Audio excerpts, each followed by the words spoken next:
Plastic is everywhere, but when I'm talking about plastic, I don't just mean the millions of tons of large physical plastic, tangible plastic that's floating in the oceans. I'm talking about microplastics. Now, what are microplastics? Microplastics. They are plastics that we have created that have degraded over time. What happens with plastics is that they don't necessarily fall apart into their individual molecules, but what happens is that they just get smaller and smaller and smaller, which makes it so that they're able to enter smaller and smaller creatures, which then leads through the food chain. And let's say if a small creature eats a small amount of microplastics, well, how many of those small creatures are we eating? And every time we eat one of those, that microplastic enters our body. So you can see that there is an issue that's going on with microplastics at the moment. The United Nations Environmental Program wrote on July 1st, 2025, an article stating that every year 19 to 23 million tons of plastic waste leaks into aquatic ecosystems, polluting lakes, rivers, and seas. The WWF Australia states in an online article states the WWF of Australia states on an online article written June 21st, 2025, that plastics can take 20 to 500 years to break down. I argue that we need to stop relying on plastic when we are creating things. Plastic is such a versatile material, and so we use it a lot all over the place. I believe that we can use different materials to do that. We're going to talk about the effect of microplastics on creatures, why plastic exists in the first place, and our other options. So, Stanford Medicine wrote an article on January 29th, 2025, talking about how particles have been found in multiple organs and tissues. Now, we're talking about in the human body. They've been found in the brain, testicles, heart, stomach, lymph nodes, placenta, urine, breast milk, and semen. Microplastics have shown to make fish and birds more vulnerable to infections.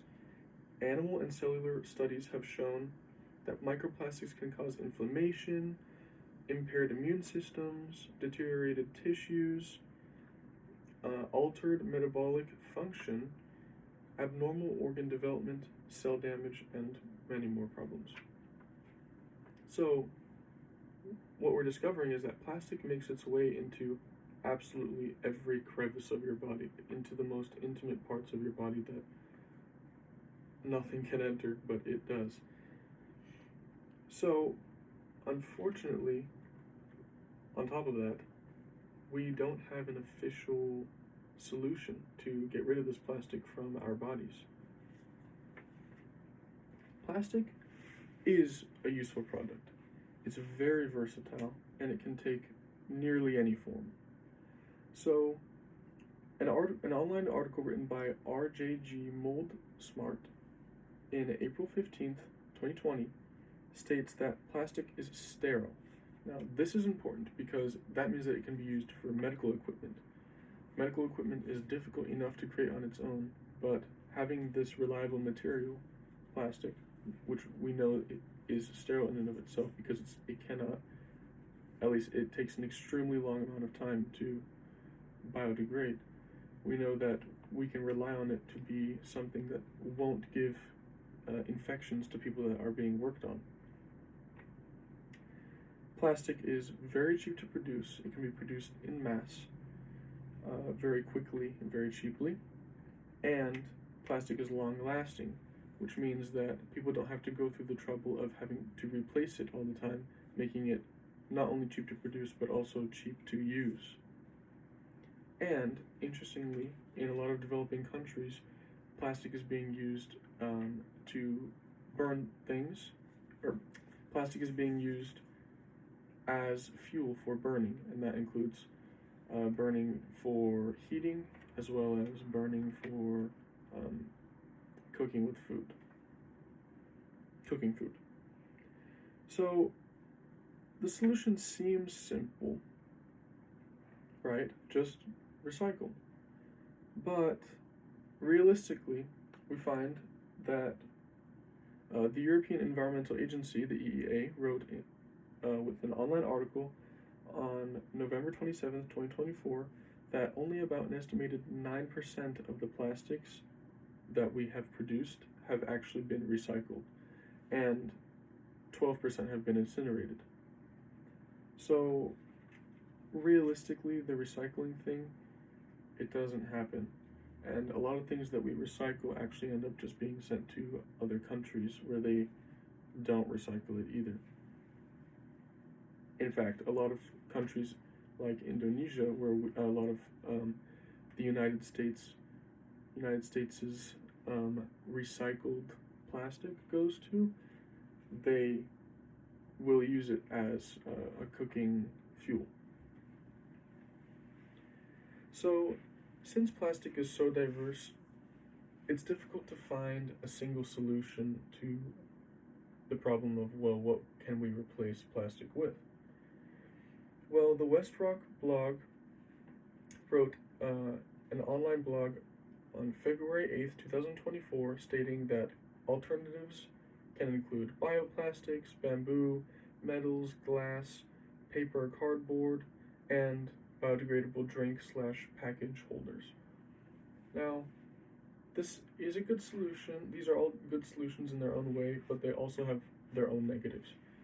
Now, for example, bamboo is very fast growing and it can produce a lot in a very short amount of time.